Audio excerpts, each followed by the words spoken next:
Ever want to know how a CEO sees his world? Then here's how. Apart from strategizing, their key role is ensuring there is money in the bank. Our CEO this week is Kariuki, the founder and CEO of Storiez, a social app. Stephen, thank you for creating time. Thank you. What is Storiez all about? Stories is an app for young people where they can be authentic, they can share their authentic stories. When you check out other social media, Instagrams, like for example Instagram, they focused on building their profile. When you check out Facebook, they focused on connecting people. But for us, we feel there's an edge where people can share more of their feelings so that they are authentic in their story sharing. And can people message with that app? Yes, You they can? can. They can. Yes, they can message each other. Yes. They can call, both video and audio. Then at that point, I'm forced to ask you, how do you ensure that whatever is shared between me and you, for example, is secure? So whatever people are able to share within the platform, we are not able to see it from our end. So I ensured that was implemented on the development of us. Yeah, because we want to put security. I think it also contributes to the bit of being authentic. Yes, so that our users better trust. Stephen, when did you start? I began when I was a student, a third-year student at Moore University.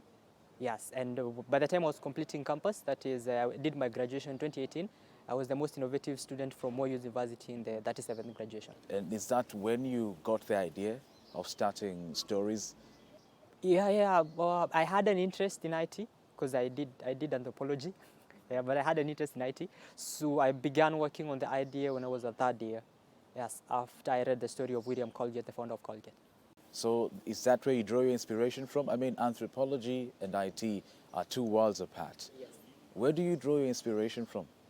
I drew it a bit of spiritual, but also anthropology has contributed big bits in what we do, because anthropology is about studying people and the interest of a man and understanding a person. So it has contributed big in ensuring that people are authentic, because there's no authenticity. We feel, especially when you look at these social media platforms, these platforms that young people are getting in, authenticity has been lost, and as a result, we have to face things like depression, things like anxiety, things like stress, suicide, all those things. I think it's around 3 months ago where we had this lady who was has the most followers on TikTok. She's 16 years old. She's very beautiful. She committed suicide because she said she had even a personal brand manager. She said that she just had that pressure to be a better person, a better version of themselves, which in reality life is their ups and their downs.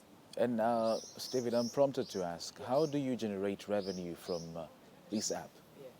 So right now there's no much of revenue that we can look at, but we are thinking of introducing advertising. But even with advertising, it will be advertising with an edge of story sharing. What challenges have you faced? We have a lot of challenges of course, young people would love something trendy like TikTok, something that you just look at and we can laugh and beat, but we feel this is an innovation for them. It's something they don't know they need, but they really need it.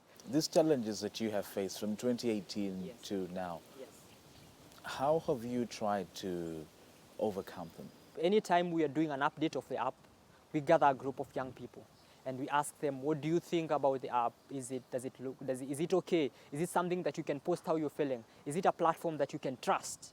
Because I trust you with whatever people post on IG, there is some level of trust they have on the platform.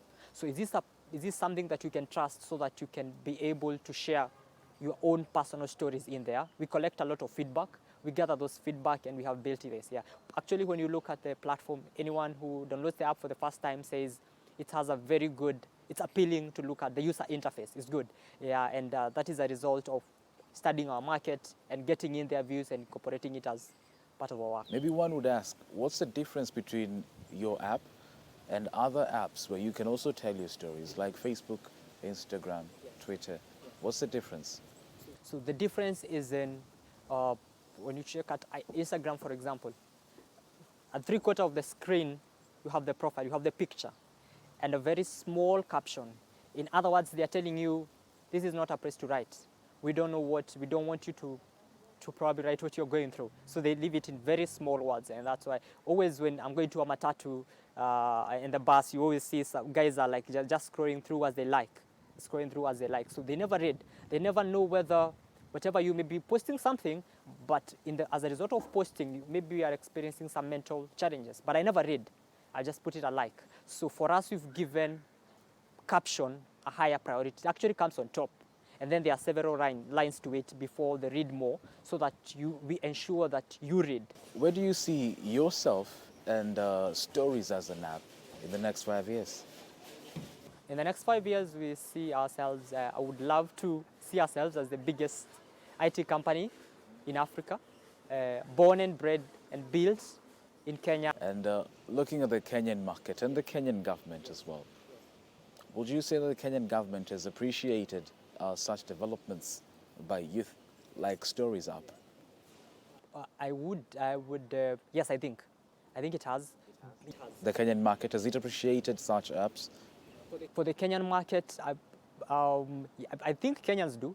If there are people who will support you, if you do anything that's mostly done by the West, and you've done it in Kenya, most Kenyans have the typical Kenyans on Twitter. So Kenyans have there's that pride of something that is their own. Well, thank you very much, Kariuki.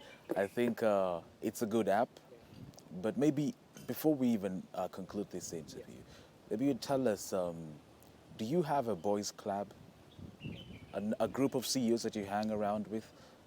Yes, I do. Yeah, in fact, we have at ALX.